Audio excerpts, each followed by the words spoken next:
Connected Consumer. Hello, Connected Consumers. Thank you for joining us. In each episode of this podcast, you'll gain expert insights on the latest trends in connected products and services, covering topics such as home automation, security, energy management, connected health, and entertainment. We're going to be bringing you data-driven insights from Parks Associates Research and the expert team of analysts, including me, because I'm an analyst at Parks Associates, and also industry leaders like our guest today, so you can stay up to date with the ever-evolving landscape of emerging products and services. So today, I'm happy to have Reza Raji. He's the Senior Vice President of the IoT division of Vantiva. Vantiva is a new name of a company that you will know from the space and the long history. And I have Reza here to tell us a little bit more about that. Thank you, Reza, for being here today. Great. Thank you, Chris. Yeah, pleasure to be here. Now, can you tell us a little bit about Vantiva, who they are, what they used to be called, what they're doing now? Yeah, you bet. So Vantiva is the new name for a storied company, really, called Technicolor. A lot of people know Technicolor as sort of the Hollywood special effects video gaming company. That part of the business has been spun out, and what Vantiva, the new name, which was rebranded maybe about 8 months ago, does is most people don't know this, is we are the largest, one of the top providers of networking and connectivity equipment to almost all of the service providers globally, 250 of them. We ship about 30 million boxes a year, and the boxes are, set-top boxes, routers, gateways, Wi-Fi access points, and such. And the other new thing about the company is there's a new division called IoT, which is what I run. That's my role. And we're focused on commercial IoT, going after and delivering end-to-end solutions for commercial vertical enterprises. All right. So tell us a little more about what you mean by commercial, because that can be a pretty big category. Yep. Commercial, it's almost easier to say what it's not. It's not consumer. We're not trying to do smart home. We're not trying to also do industrial or try to be in factories and do automation and process control and things like that. It is squarely focused on delivering, as I said, end-to-end solutions, turnkey solutions for commercial enterprises that want to remain connected and maintain, monitor, control their remote assets. And assets typically are either, remote stores and facilities, or it could be mobile assets like trucks. But obviously, we're not going to go after every commercial opportunity here, but we are focused on the ones that we feel are presenting us with really good, attractive use cases or pain points that they need to solve using IoT technology. And that end-to-end solution is really what we're trying to offer, is delivering visibility into their remote assets that they didn't have before, which typically should offer one or more of the following three things. Either we can help increase revenue, we could save revenue and increase efficiency, really, and of course increase safety and reducing liability. So those three things are the key buckets for us in terms of focus. Okay, great. So inside even that umbrella, we like to focus on residential. So I want to ask you a little bit more about what you guys are doing in multifamily, because that's our audience and kind of our area of study. So connectivity in multifamily is a little bit different than residential in terms of what you need the infrastructure or the backbone to do. So could you talk to a little bit about kind of the challenges there, and how the Vantiva solutions can bring the benefits to multifamily? Yeah, so multifamily is, as you know, it's an offshoot of the residential, smart home, right? There's obviously a collection of smart homes, if you will, or apartments in this case, in a larger building. So not only do you have the opportunity to address that smart home angle, you also now have a different part to the equation, which is the services and solutions and use cases really that matter to the multifamily operator or owner or builder, right? So there are things in a common area, for example, that might care about. So it's really a two-pronged approach that you can potentially deliver solutions for that extend. You can either totally address the common area and property manager, property owner pain points and use cases, or you can do that and then extend into the actual units for the residences. And of course, if you just do the residence part of it, then you're pretty much a smart home company, really. It's not really a multifamily company. Sure. But there's a lot of the solutions and companies out there that are delivering slices of these potential solutions for the multifamily industry. All right. So could you give us some examples of the types of IoT use cases and devices that you're planning to be supporting? Yeah. So the platform we're developing is actually out there in the wild right now. We're piloting with a few customers. We are relying on third-party devices and sensors. We're not planning on going off and manufacturing thermostats and water sensors and door locks and things like that. Right. We want Better to stay leverage. focused, right? Yeah.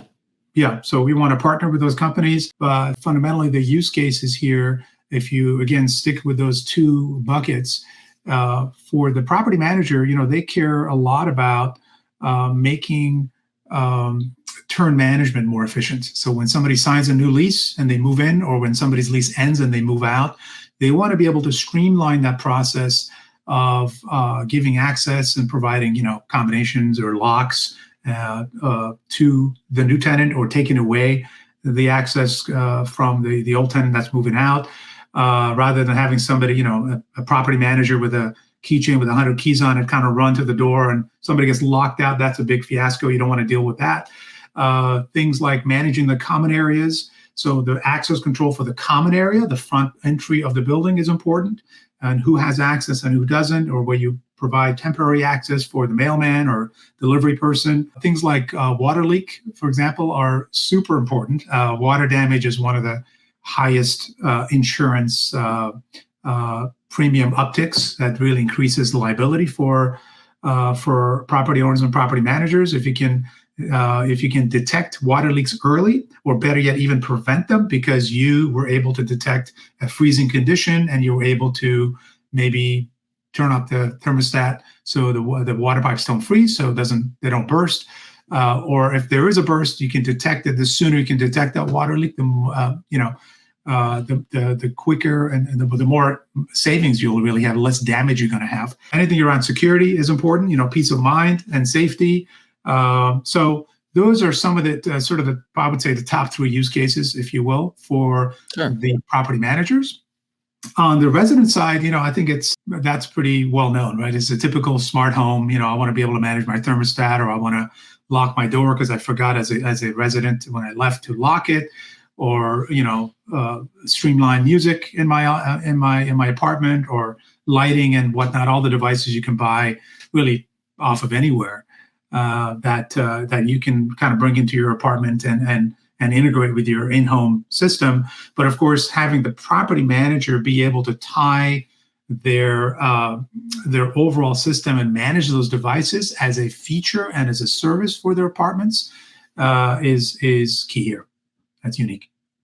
Yeah, I mean, all of our research is showing that above a certain class of apartment, the residents are expecting a certain amount of connected devices. Mm-hmm. It's becoming like a common amenity. You see it listed now right next to quartz countertops and stuff. So, being able to provide a backbone for all that stuff is important. And you touched on thermostats for a second too. I always like to harp on energy because I cover energy for us too, not just home. And the thermostat piece is actually really important to the property manager too, I think, because that's another piece where you want to be able to manage the empty apartments better. And the apartments that you're showing, you want to be able to cool it so that people can do a walkthrough and then turn the AC off for the rest of the time when it's dormant. So yeah, I just wanted to kind of highlight that as well. Access control and security are the leading ones. So I think you're absolutely right in saying that those are the top three. Then energy has kind of come along, and I think it's going to be growing as energy prices continue to grow. Certainly, consumers are calling out that they see energy prices as being too high. A greater percentage of customers are saying this too high, and smart thermostats are actually perform more favorably in our research in MDU than in single family, which I think is extremely interesting. But then definitely water leak detectors and fire prevention, as you mentioned, are important. That's the stuff that property managers really care about. That isn't the sexy side of the smart home, but is a way to save claims and property damage. Really important. Yep. So as you guys are moving into this market, so talk to me about a little bit about this journey. You guys are looking at sort of SMB style commercial and MDU. What does the market environment look like from your perspective? Like what are the challenges from a marketing side that you're looking at moving in? There isn't much of a marketing challenge. I guess maybe industry education really, which is really making companies or enterprises that are traditionally not heavy tech industries understand the benefits of digital transformation and what it really means to them, right? In the multifamily space, that journey really started a while back with managed Wi-Fi, right? So they understood, and now they understand that, delivering Wi-Fi in a very seamless fashion to new residences, it is another utility, right? So you have water, you have gas, electricity. Wi-Fi is effectively become the next utility that you almost have to have as table stakes, right? And by the way, that's another area that we can help because we have absolutely world-class pedigree in delivering, as I said earlier, network connectivity, working with broadband providers to deliver on that premise of the services, if you will. So that is absolutely the component of what we want to deliver. So it's internet and Wi-Fi connectivity coupled with IoT kind of rise on top of that. It's kind of a nice 1-2 punch that we can deliver. But I think multifamily kind of gets the value of technology better than some of the other commercial verticals. Not to pick on any one of them, but there are other ones that don't really have that. They don't get that, and I think that probably is the biggest challenge. And I think once they get it, it's not a difficult sell at that point because it's very easy to show the value and the savings and the peace of mind that come from that constant two-way connectivity and monitoring and control. It's just a matter of kind of educating the industry and market. Right. So it sounds like your perspective is that it's pretty nascent. There's not a huge player in the space that you guys are going to war with or anything like that. It's still kind of everybody's trying to raise the tide kind of in the IoT space. Yeah, Chris, I think it depends on the vertical, right? It depends on the vertical. In some verticals, it is nascent and it's new and it's a sleeper vertical and you're trying to do something that is relatively new. Maybe they're focused on construction or maybe they're focused on something really basic that's removed from technology. In others, and I think multifamily is not that. I think multifamily is farther along in terms of adopting technology. You can see this by the level of investments and the level of competitive landscape of how many companies are involved trying to deliver solutions for multifamily, whether it's a siloed solution or it's just access control, or maybe it's just a hardware product, door locks, or maybe it's a more cohesive thing. Maybe it's managed Wi-Fi. There are a whole bunch of companies that are just doing managed Wi-Fi. So I wouldn't call the multifamily vertical nascent. There's still a huge amount of potential. And I think you see this from the private equity and from the IPO landscape in the last couple of years and the M&A landscape of what's happening there. We, I think, have a very good position at Vantiva because we come at this from the connectivity and managed Wi-Fi perspective, which is, we come at this from a position of strength for us. We're not a startup that's trying to figure out managed Wi-Fi or figure out IoT.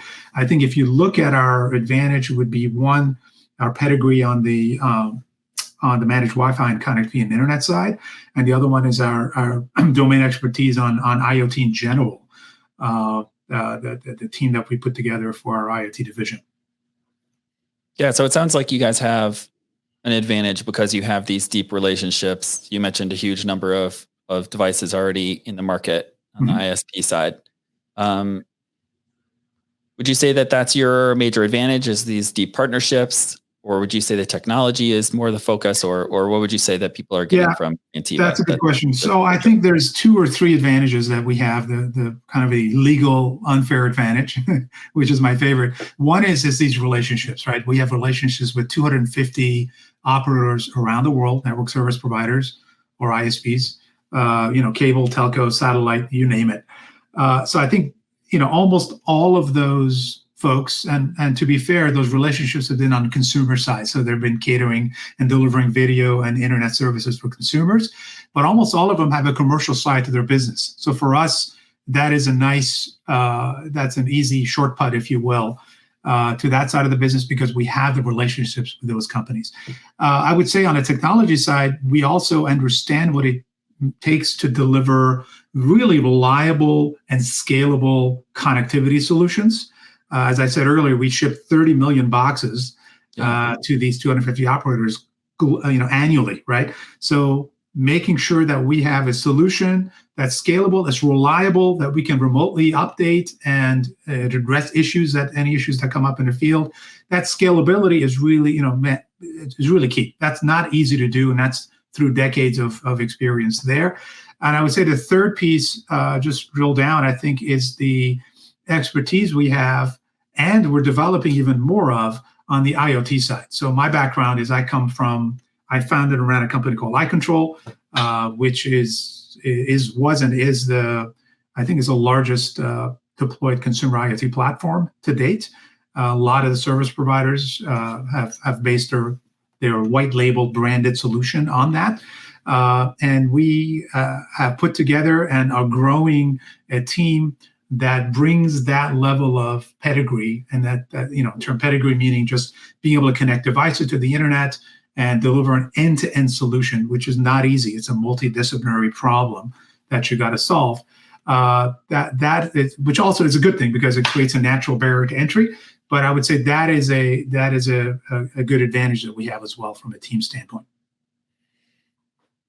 All right, right. Yeah, I mean, it's definitely nice to have some ground to stand on there. We talk to a lot of emerging companies, a lot of startups and stuff like that, and they're all facing an uphill battle in terms of developing those relationships, and the fact that you guys have that long history and the deep relationships, even if it's in an adjacent space, that's helpful. So a common question that we hear at our events, we recently had the Smart Spaces event that you were attending, and we had a lot of conversations with property managers there and service providers. And so the question that always comes up is, how do we operationalize this? We hear about these great solutions when we're dealing with parks research and when we're at your events. And so I wanted to give you a chance to talk a little bit about how people can work with Vantiva. Yeah, that's a great question. So I have to just this, I think, Chris, as well. The multifamily space is a complex space, right? There's multiple constituents. There's multiple value props. There's multiple customers and personas, really, that you got to address. And of course, there's multiple ways to sell, multiple go-to-markets. You can either go directly to the apartment owners and builders. You could go directly to the operators, which is more fragmented. You could go directly to the apartment, residents, if you will, if you want to do that way. You could go through resellers, the companies that deliver these kinds of technology solutions for apartment developers or operators. I would say we haven't ruled anything out. We are exploring and investigating all of those, and we probably most likely will take more than one of those paths to market. Least of which I think is directly working with some of the key builders and operators. I think I'm a big fan of staying close, at least at the beginnings, to the customer and learning their pain points and really living in their shoes and understanding what the pain points are, so you can go back, define those problems, and come up with the right solutions. And it's hard to do that when you have a reseller or somebody in the middle, or maybe even two people in the middle, that remove you away from the customer. So I would say we're for that reason, we're engaging directly with some of the builders and operators, larger ones, national ones, to be able to really learn as quickly as we can And then down the road, as we scale, bring in some of the channel partners, if you will, to help us scale this even further. That's going to be a major move for you guys as you go down this path. I'm excited to follow along as you guys move and develop into this space. Could you go ahead and tell our listeners how they can kind of keep an eye on the comings and goings of what you guys can do and kind of follow this progress along? One of the easiest ways is we have a couple of company personas, if you will, on LinkedIn. So you can certainly follow Vantiva, and there's also Vantiva IoT. And you can also check out our website. We will update the website with our latest offerings, if you will, as they develop for the various verticals, not just multifamily. As we speak, and of course, we're going to be at multiple shows. It's been great being at Smart Spaces, but we're going to expand on that. We will be at Apartmentalize next week, and people that are listening to this probably are familiar with the various shows around multifamily. So you're going to see more and more of us in those shows and more of our presence. Okay, that's great. So, can people directly meet you at Apartmentalize? Yeah, I'll be there. Absolutely. Reach out to me on LinkedIn or any other way that you can think of, but I'll be there. Shoot me an email. All right, cool. So everyone go talk to Reza.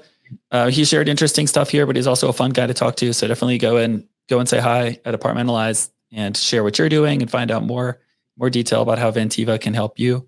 So Reza, I want to thank you for joining us on the podcast, sharing a little bit about the plans of Vantiva and how they're moving into commercial and multifamily space. You bet. Thank you, Chris. Thanks so much for your time. Oh, that was a great conversation with Reza. I really appreciate him joining us to talk about what Vantiva is doing in terms of moving into MDU and commercial.